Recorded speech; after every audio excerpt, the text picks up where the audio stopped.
Welcome to the Capital Discussions Roundtable. I'm Tom Nonamaker with our guest Kevin Lee from Singapore. Before we get started, a quick disclaimer: the Capital Discussions is not a broker-dealer or an investment advisor. This presentation is for educational purposes only. We don't know your situation and have no way of knowing what level of risk is appropriate for you. We're not making any specific trade recommendations. The risk of loss in trading options can be substantial, so please be aware of all of your risks prior to placing any trades.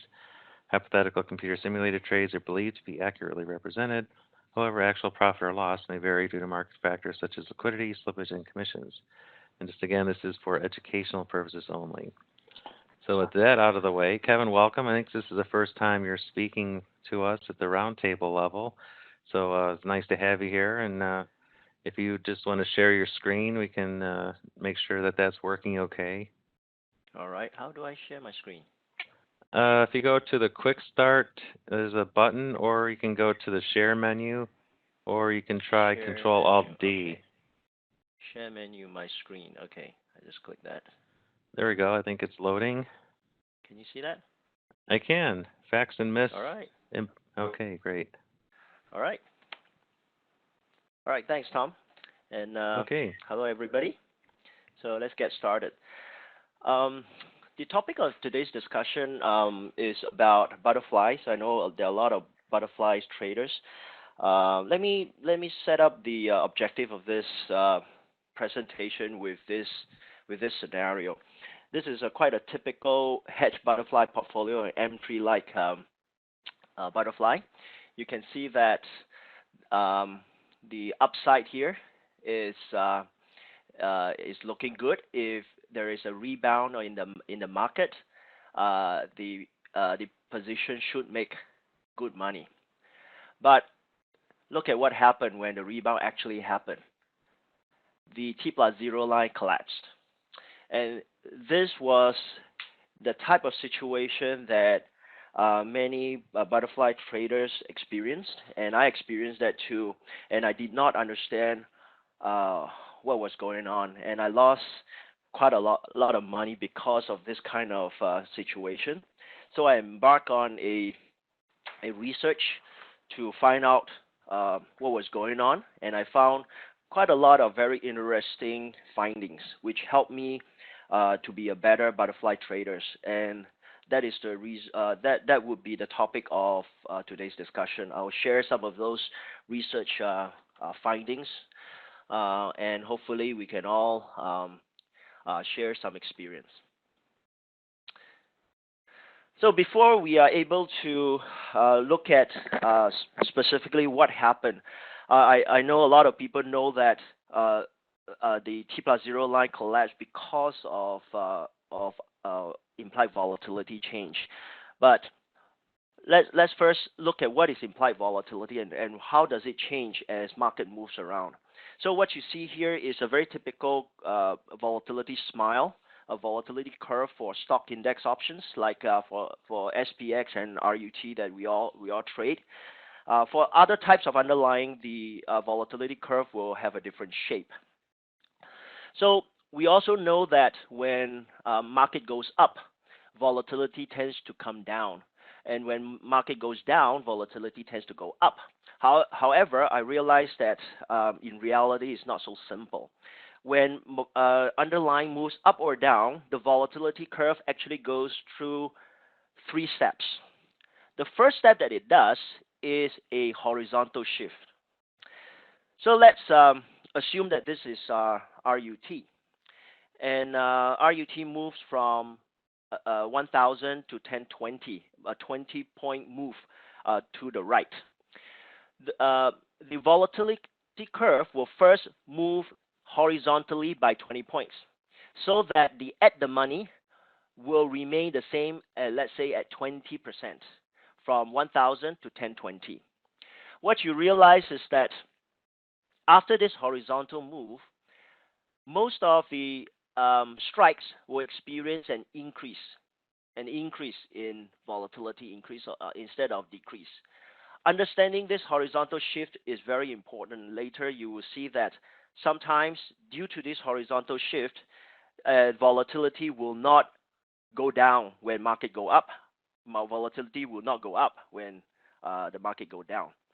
So after this first step, volatility will go through the curve will go through a vertical shift down. So it is this vertical shift down that will put most of the IV on this curve below the original L1. However, uh, there's kind of like a tussle between the horizontal shift and vertical shift. It depends on how much horizontal shift you have versus how much vertical shift you have. That would determine whether any of these individual IV will go up or go down. Then the third step is a slope shift. Slope shift meaning it turns. When volatility comes down, typically the curve will have a will do a clockwise rotation like that. Whereas if the market goes down, the volatility curve will do a anti-clockwise, an anti-clockwise turn to flatten. So when the curve goes through a clockwise turn, we call it steepening. If it is anti-clockwise, that will be flattening. This is true probably 80% of the time. It is not always true. We will see some examples of when different scenarios you get a different type of rotation. So let's look at some examples here. What I have here is RUT going up by about 20 over points. So here is a July 2015 32 DTE.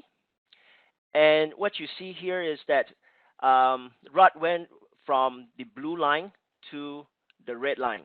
So the at the money moved up 20 points, denoted by this green circles here. And then there is the slope steepens.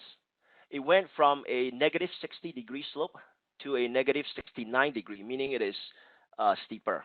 And what you can see here is that on the upper end, the volatility of these strikes actually dropped significantly more than the volatility drop here. And below the money, way below the money, volatility actually increased due to the rotation of the skew curve. Therefore, when we say that when market moves up, volatility goes down, we must ask which strike. It is not necessarily true that all the strikes will experience the same type of volatility change.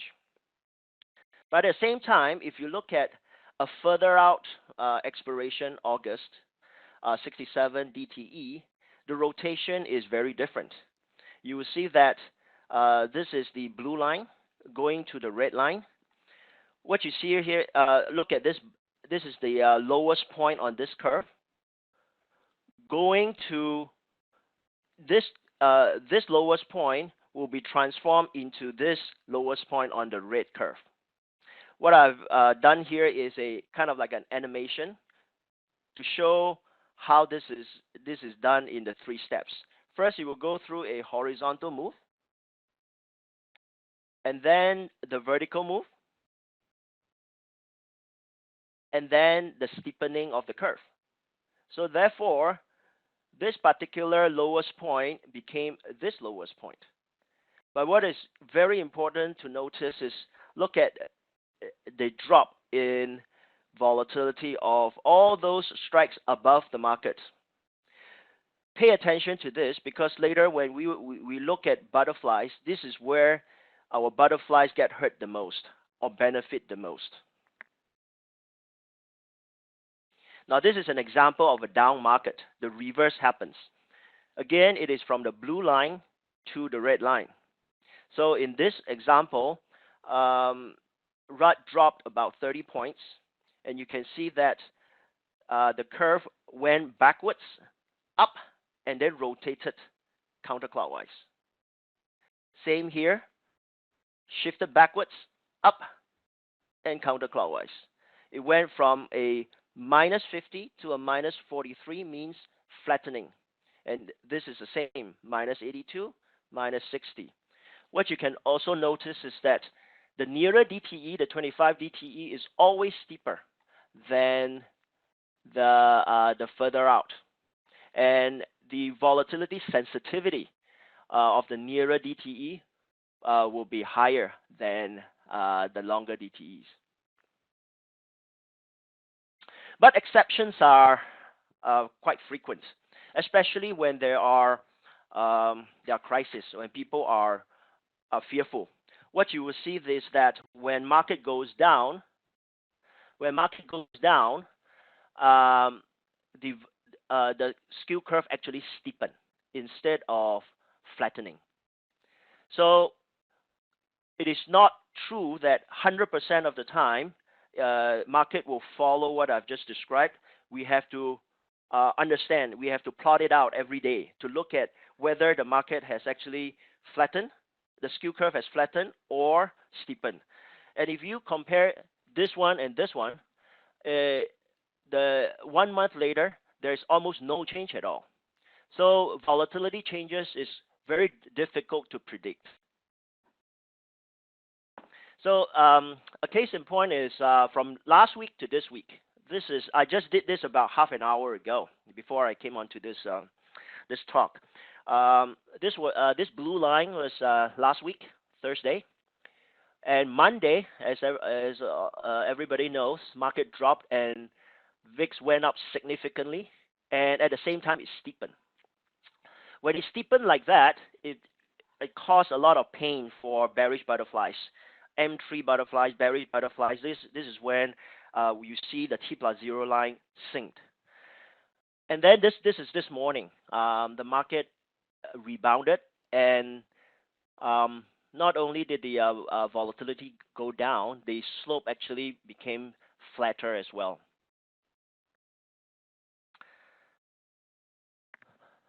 How should I continue, or should I take questions?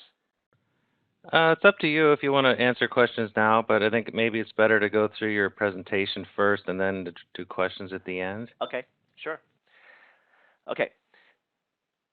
So what this chart shows is how does the shift in implied volatility affect our T+0 line of the butterfly. If we have a perfect parallel shift up or parallel shift down, you will see that the T+0 line of a butterfly go up and down almost parallel as well. But this scenario almost never happens because most of the time there will be a skew change. When there is a steepening of a skew, you will go from the blue line, blue T+0 line, to the green one. So it will steepen to the upside. The upside will sink, and the downside will rise. Likewise, if the reverse happens, you will see that the right side will go up. That is the reason why when we are trading M3, when the market is going up, the skew usually will steepen and our T+0 line will sink, especially outside the tent. This is the effect. So with this background, let's look at why did the T+0 line sink in the scenario that I started the presentation with. What I'm showing here is the volatility curve of the 2 days from 8:25 to 8:28. So this is from from the blue line to the red line. These are the implied volatility of the 2 days. And what you can see is that these are the green rows are the legs of the butterfly, the left leg, the shorts, and the right leg. What you can see here is that the drop in volatility, you can see better from this graph, of the long leg on the right side is significantly more than the drop in the other two legs. I call this the right leg crush. When you have a right leg crush, you can see that the IV dropped 2.4 points versus a 0.5 and 0.3 here. That will translate into a significant loss in value on the right leg. And how much is that loss? Let me go through this calculation for you. What I have here, this column is the actual price of each strike on the 25th, 28th. So it's $75 to $42, and the actual P&L is $33 loss. But this $33 loss includes delta, it includes theta effect. What I want to find out is what is the volatility impact alone. So in order to isolate that, I did a calculation. So what I did is that I fixed the IV of the second day, meaning that if I were to use the second day underlying price, second day DTE, all the parameters for the Black-Scholes model, except I use the first day implied volatility, meaning that instead of using 21.8, I'm using 24.2. What is the price of this particular option? And it came out to be 44.51. So instead of 42.1. So I take the difference of these two, I can then find out the volatility impact, which is the last row. So this is the volatility impact. If volatility did not change, this would be the impact of the particular option. So if I add them up here, what you can see is that this particular butterfly lost $1.48 due to the volatility change. So although volatility came down, but this particular butterfly lost money due to implied volatility. It means that this butterfly behaved like positive vega instead of negative vega.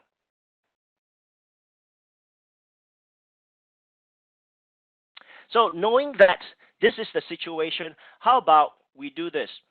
Since this is the problem, why not shift the right leg inside so that the drop in volatility is less? Will that improve the situation? This is what I did. I shifted the right leg inwards, and I did it in this ratio so that I have an identical T plus 0 line. And I took away the deep in the money call.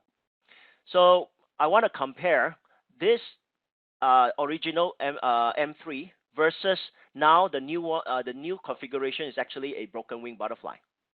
With a broken wing butterfly and an M3 with an identical T plus 0 line, which one will perform better? So I put them side by side. As you can see, the Greeks are pretty similar, and we have a similar T plus 0 line. But when we move forward, you can see that the broken wing butterfly held the profit much better than the M3. And the reason is because it avoided the right leg crush that the original M3 suffered. What if I shift even more? I shifted the right leg way in.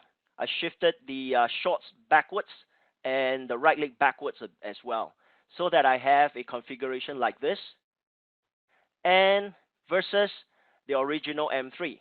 What you can see here is that the upside is about the same, but you have additional downside protection. So we have got another form of broken wing butterfly. So now I've got three configurations here for comparison: the M3, the first broken wing butterfly which we saw, and then the second broken wing butterfly. They all start with similar Greeks, except for this broken wing butterfly, the theta has gone down quite a bit. So if I move forward, you can see that both of this held the profit quite well compared to M3. So for those people who have traded broken wing butterfly for a while and M3 for a while, you know that broken wing butterfly is more resilient on the upside compared to M3. And this this research kind of explained the reason why that is the case.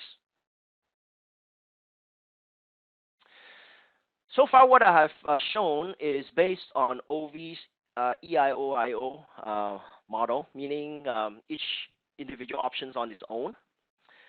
Um, that this particular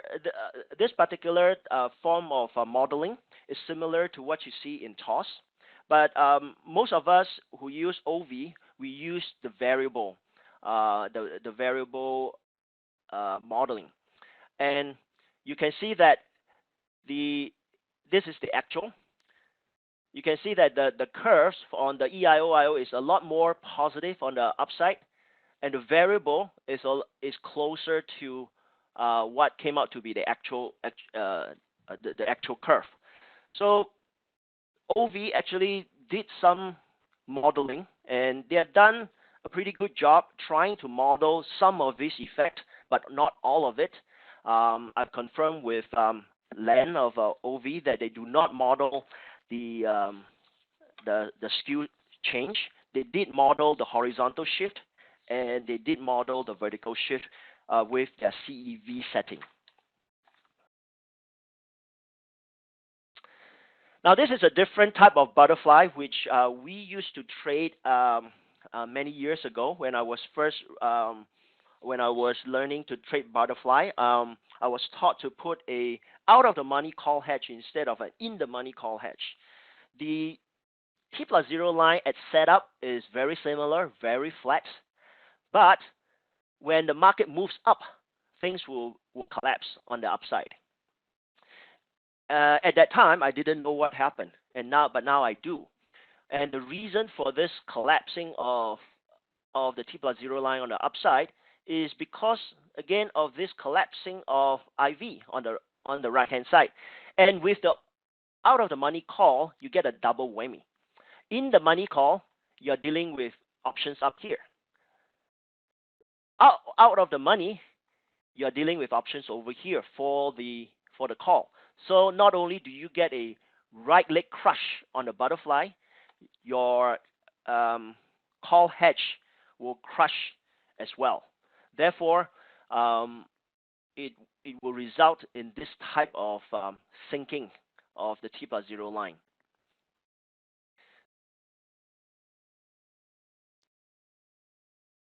So we have seen the upside. Now let's look at the downside. Now again, this is a typical M3 entry. I want to compare this with a broken wing butterfly, and these two configurations have almost exactly the same downside curve. Look at it here. So I want to see, given exactly the same downside curve, which configuration will perform better on the downside movement. So again, side by side, the Greeks are pretty similar. And we step forward one day, the market goes down, and what you can see is that the M3 is profitable, whereas the broken wing starts to lose money. And let's look at it again. What happened? Now the situation is reversed. We go from the blue line to the red line. So those options on the right hand side has a significant increase in the implied volatility, and this is where the right leg of the butterfly it benefits this time. So you can see it over here again.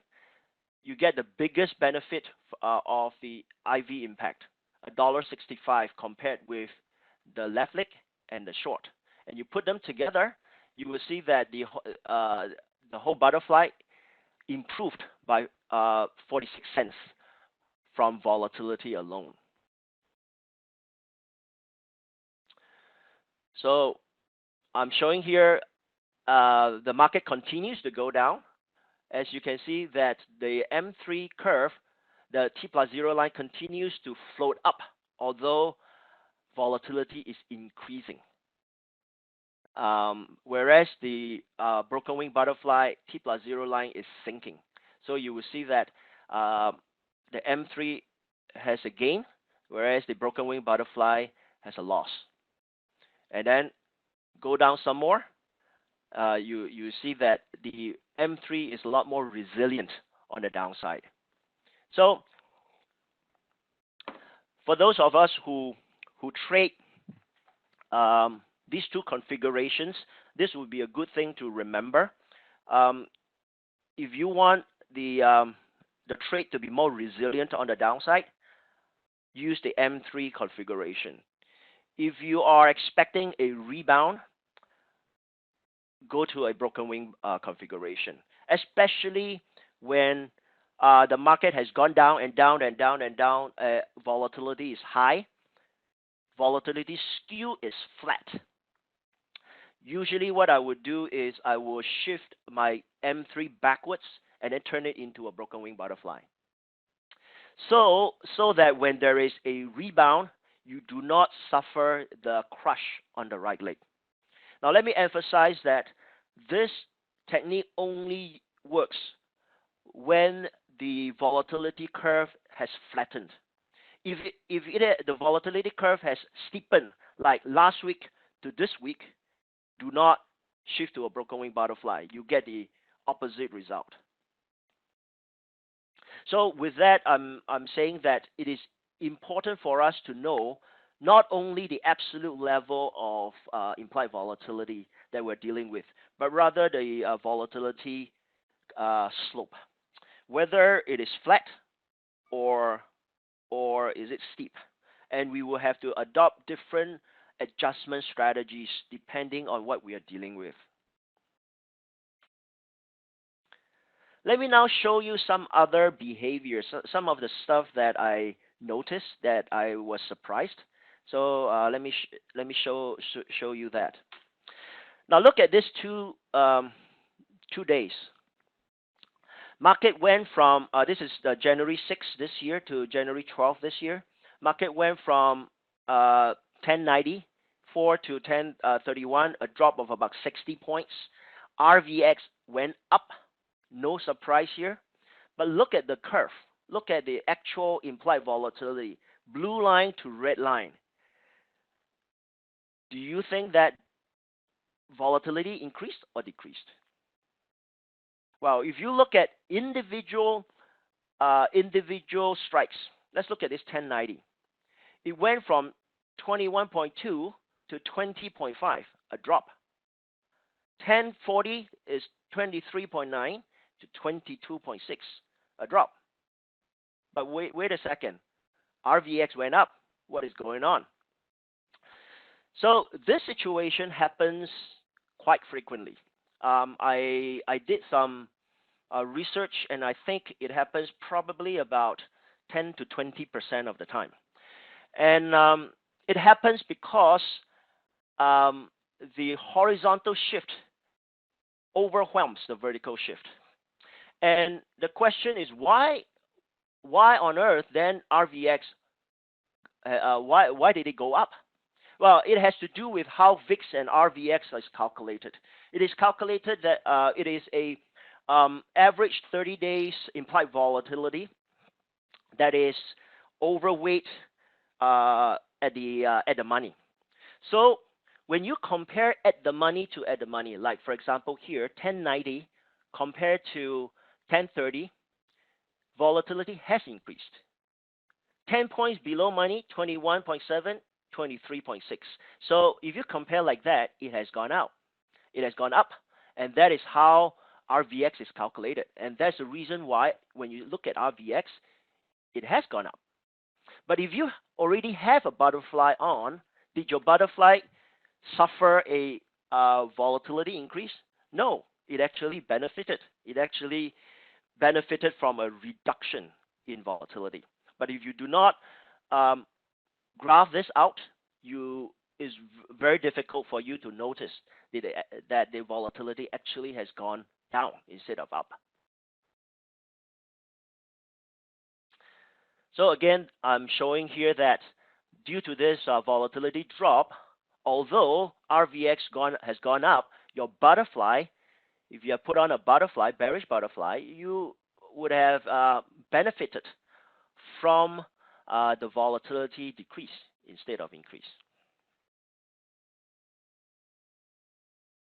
So this is just another example, just to show you that I did not pick a special case that seldom happens. It does happen from time to time. This is another case where market has gone down from and RVX has gone up, but volatility curve shifted downwards.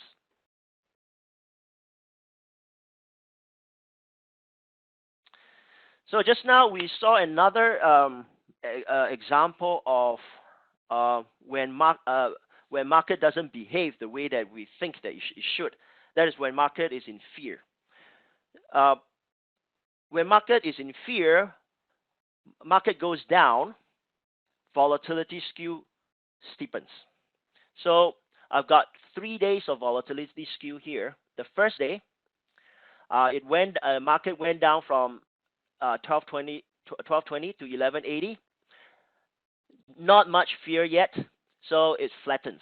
You can see it's minus 62, minus 59, and you can see it visually as well. The curve has flattened. But then when RUT goes down some more, now it becomes the green line. There's suddenly a lot of fear, and the slope becomes minus 88. And then it goes down some more, it becomes over 100%. This is how it happens. When it dropped the first day, market isn't fearful. But then when it started to do this, you can see the steepening. So depending on whether the skew curve flattens or steepen, your butterfly will behave differently. So I've shown volatility here from RVX 17.9 to 22.65 to 26.8 and then to 35. What you can see here is that the butterfly is making money because of delta. That is not a surprise. But what you'll be surprised is look at the height of this curve. It has not gone down. So you would have expected that when RVX went from 17 to 22, this thing will sink. Well, it did not sink because if the volatility skew flattened. And we saw that when volatility skew flattened, it benefits the right leg, especially when the market is close to the right leg. Because when market is close to the right leg, that's where most of the time value is. If market is close to the left leg and it flattens, then that's no good. But as the market continues to fall, now the market is closing in on the left leg. And look at how resilient this butterfly is. And if you compare it to this curve, you would have thought that if market had gone from here to here, your butterfly should be crushed. In reality, in this specific example that I chose, it did not. It actually benefited. Market went from this point all the way to this point. This point is close to the right leg, and this point is close to the left leg. These are the 3 legs of the butterfly. And when it is close to the left leg, this leg has the most time value. This leg has the least time value. So when you have the leg that has the most time value increased the most in implied volatility, the butterfly benefited. You can see it from the calculation here. This left leg 1140 has the most has a huge impact on the on volatility, and whereas the short strike, although you see a minus 10 here because I got to double it from this 5.1, but then if you add it up together from here to here, this butterfly actually benefited from volatility increase. And again, it behaves as if it has a positive vega, and this is a surprising thing for us as a butterfly trader. So what I'm trying to show you here is that to predict a butterfly reaction to implied volatility changes is quite difficult. You have to know exactly where the legs are relative to the skew curve, as well as whether the skew curve is flattening or is it steepening. So that is the reason why we can see our t plus 0 line on our our trade fluctuates so much from day to day. So so these are all the examples that I have accumulated and I've shown here. And let me summarize for you what I'm trying to tell you today. First is that understanding IV and how it impacts options is very critical to our success. In the beginning, when we first started to learn trading options, we don't pay a lot of attention to Vega or IV. But that is very critical if you proceed to an advanced stage. And looking at RVX or VIX alone, they are not good representation of what IV your position is experiencing. So it is important, I think, for us to have a software to show us how the volatility skew curve is moving from day to day.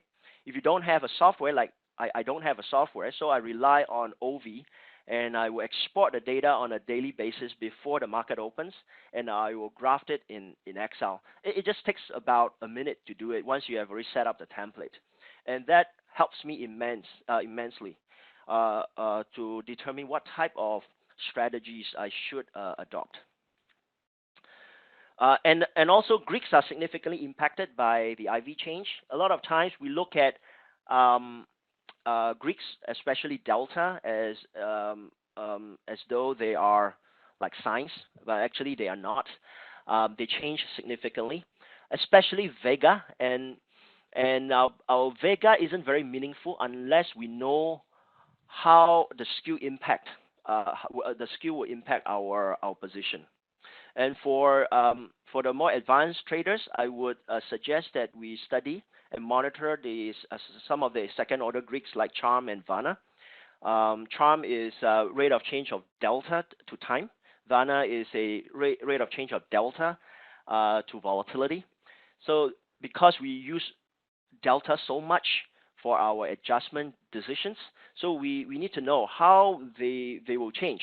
What we see in option view or any software is a static view. Especially when we are near to expiration, Charm may overwhelm your delta. For example, if you are on the right side of the butterfly tent of an M3, for example, you may say that, oh, today I need to adjust at minus 50 and today is minus 40. I don't have to do anything. But the next day, even though nothing happens, with the passage of time, it may go from minus 40 to minus 60. So that is Charm. So we need to understand that effect. Options modeling is imperfect. I know there's a lot of discussion about, why not a better software, and I've spent a lot of time studying this, and I've discussed at length with Lan of OptionView. My conclusion is this: I think it is too difficult to have a software that can model all these changes perfectly, because I think many of these changes are quite random. Like the skew change, you don't know whether it will flatten or it will steepen. You know that 80% of the time it may do one thing, but sometimes it will surprise you. So it is more important, in my opinion, to have a software that is more consistent and transparent. Consistent means even if they are wrong, make sure that they are wrong in the same way. If they are not wrong in the same way, you cannot mentally compensate for it. To be transparent means that I need to know how they model it. The reason I choose OptionView is because they're quite transparent about how they model options.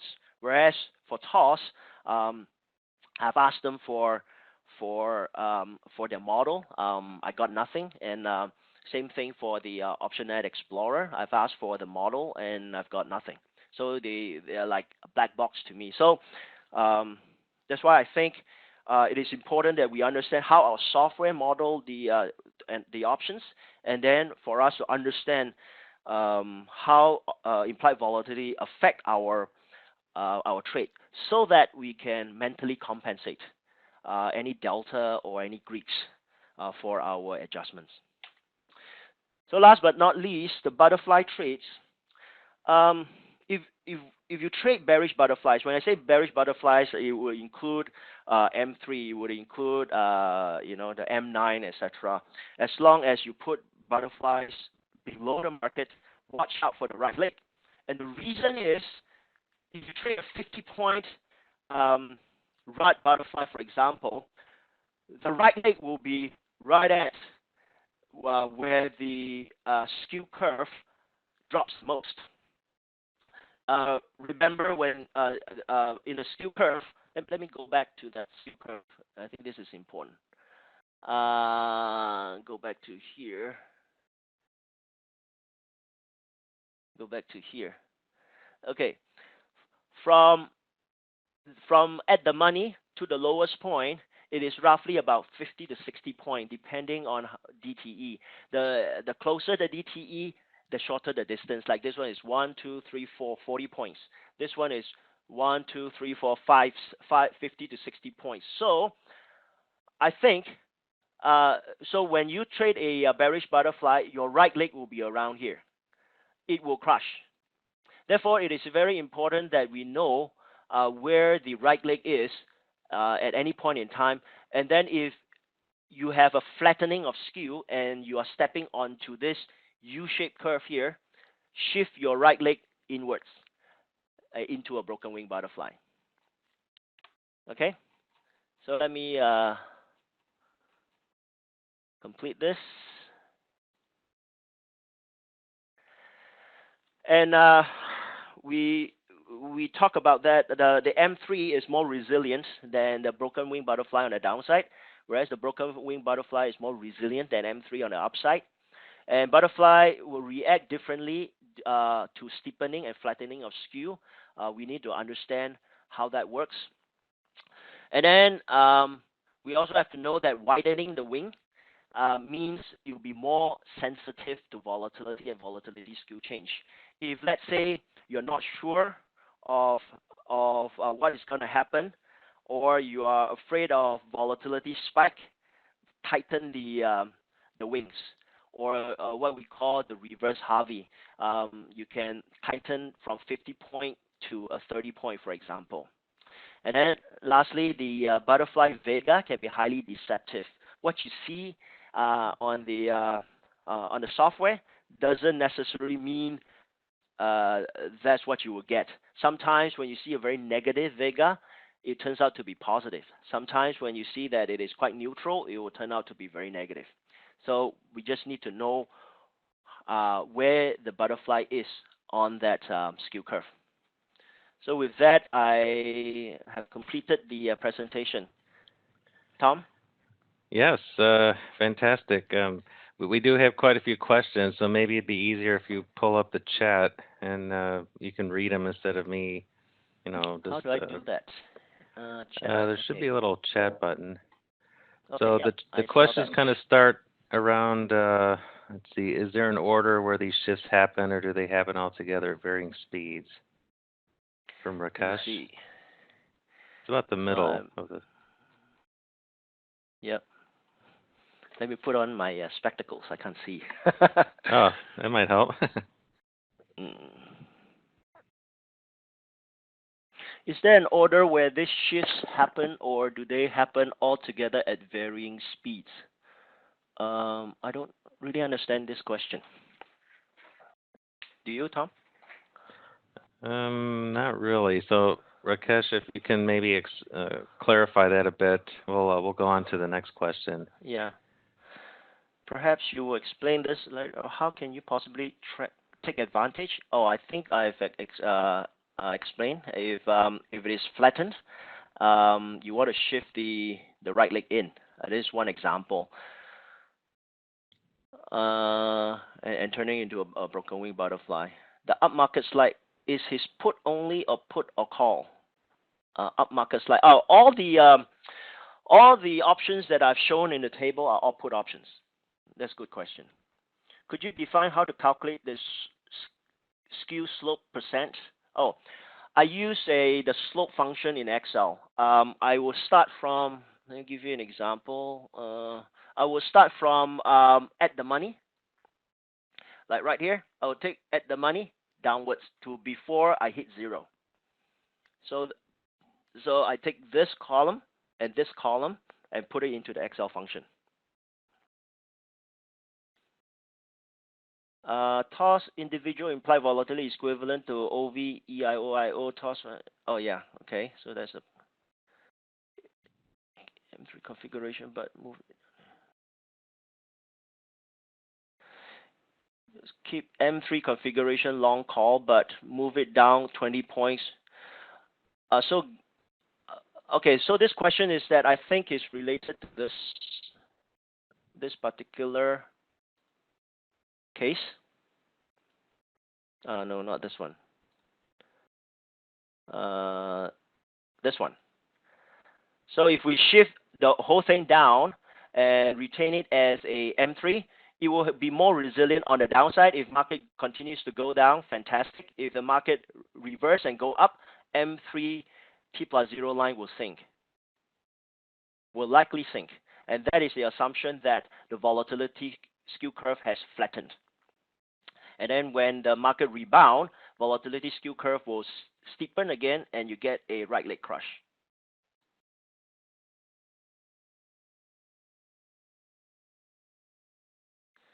Is there a specific? Oh, sorry, I skipped a few questions here. I think the next one was Ron's, and he was talking to Gabor. The right crush is due to the upper long put of the butterfly, not the in the money call. Right. Oh, but he still had his question. I think you answered it. Is there a specific reason why you do not include benchmark SPX? Versus, I just chose one. I actually have research on both. Where spot is at or below left on out of the money leg, that is why it makes sense to roll down. Otherwise,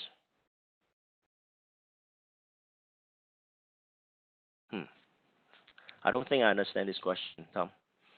So if the spot price is at or below the left leg, leg, makes sense to roll the fly down. Otherwise, rallying the market will kill the out of the money put. That is. Maybe you want to rephrase this question? I don't really understand. Let me move on to the next one first. Does OV have second Greeks? No. Unfortunately, no. But there's an easy way to do it. Let me show you. Right here. Sorry. Here. So just do day steps. So what you are seeing here is from one day to another. What is the how is the wait, let me see. I shouldn't be looking at this. I should be looking at delta. Okay. So this is if you change this to day step to 1, and you're looking at delta, it means that, and if you look at on this here, this is the delta change from one day to another. That is charm. Does it make sense, Tom? Yep, it does. Yeah, that's a quick and easy way to know what your charm value is. Okay, and then so Ray McCarty made an observation that the IV is human factor, not consistent. So there's no way to always model that human factor. Yep, that's true. And then Ron says the VAMA is also important second order Greek to monitor. Acceleration of Vega. Yeah, that's right. Yep. That is absolutely right. How is slope calculated? I've You defined already that. covered that. Yep. Okay. Do. What further research do you suggest for bearish? Um, that is an ongoing work that I'm doing. I'm trying to turn this knowledge into specific guidelines for adjustments, and um, it turns out to be quite complicated. So it's work in progress. Work in progress. You see the question just above that. Can one reduce exposure to these IV shifts by starting further out of the money? It depends on the structure, I guess. Of and usually, if you start further out and if, further out in time, it will be less sensitive. That's what I usually do. Like for example, now, next week is Brexit. I don't want to be exposed too much, so I'm shifting my position to the following month. So whether it will be further out of money, not necessarily true. So it depends on the structure of your position.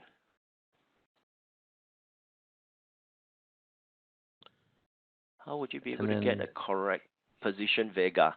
I don't think it's possible. Vega is a very difficult thing to model. For example, even if you trade a calendar, you think that it is positive Vega, most of the time it behaves like a negative Vega because the front month is more sensitive, much more sensitive than the back month. Therefore, when the market goes up, the volatility of the front month will crush. Would you suggest rolling the upper longs in or out to be good first adjustment butterfly trades? The upper longs, the way that I usually do it is um, when I get closer to expiration, I will bring it in because this is another effect that I did not talk about. The volatility skew curve will steepen over time. So if you look at a curve like this, it will slowly become this over time, even if nothing changes. If market did not move at all, you will see that the skew curve will go from here slowly to become here. So if you have a long leg that is standing here, it will deteriorate. It will go down. The closer you are to expiration, the faster you will sink. So, but personally, I don't trade closer than 14 days, so I don't see a lot of this effect. If you are trading within 14 days, you have to be very careful about this. You need to shift in the right leg.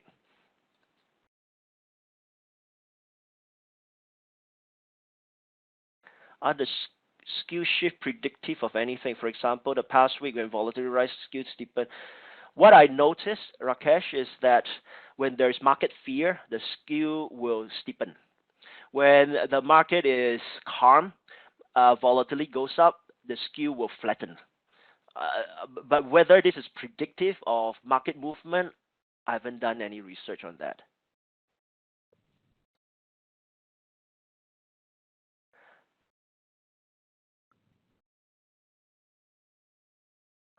I understand that John Locke looks at 30-day butterfly price delta. Yes, that is absolutely true.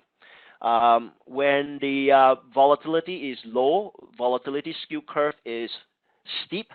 What you see delta is more negative, and John Locke uses the delta to determine whether to enter it as M3 or ROP. Do you take into consideration gamma rent? I don't know what is gamma rent. Decay over gamma. Uh, I, uh, Thomas, I guess not. I'm not familiar with this concept. I guess that's all, Tom. yeah, it looks like it. I don't really see any other questions. So thanks. Really good presentation, Kevin. I'm sure that'll give lots of food for thought for people. Um, yeah, here we go. Excellent presentation. Thanks, Great Ron. work. Thanks, Brian. Yep, fantastic. And we're coming up right at an hour, so perfectly timed. You must have choreographed this perfectly. So.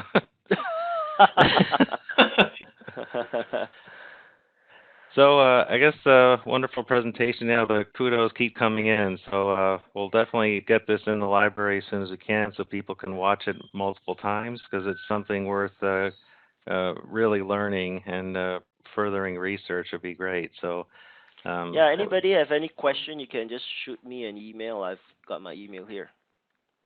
and we'll also maybe do a forum thread if people want to discuss this topic and maybe share research ideas too. So that's a good place to share information with each other. Yeah, sure. I hope that this is an area that more people will do research, because I think it is really important for butterfly traders. Oh, and Ray asked if we can post a slide. So if you don't mind, Yeah, Kevin, if you could just email those or via Skype, just transfer them. I'll get them attached to the recording. yeah, I'll send it to you. Okay, great. Well, thanks very much, everyone, for sticking with us to the end. And thanks again, Kevin. Great presentation. A lot of work went into this, and really happy you were able to share it with everybody. You're welcome. My pleasure. All right, thanks, everyone. We'll see you next time, and probably at 11 o'clock going forward. So this is a better time, it seems, for everyone. So Take we care. will see you next week. All right, bye-bye.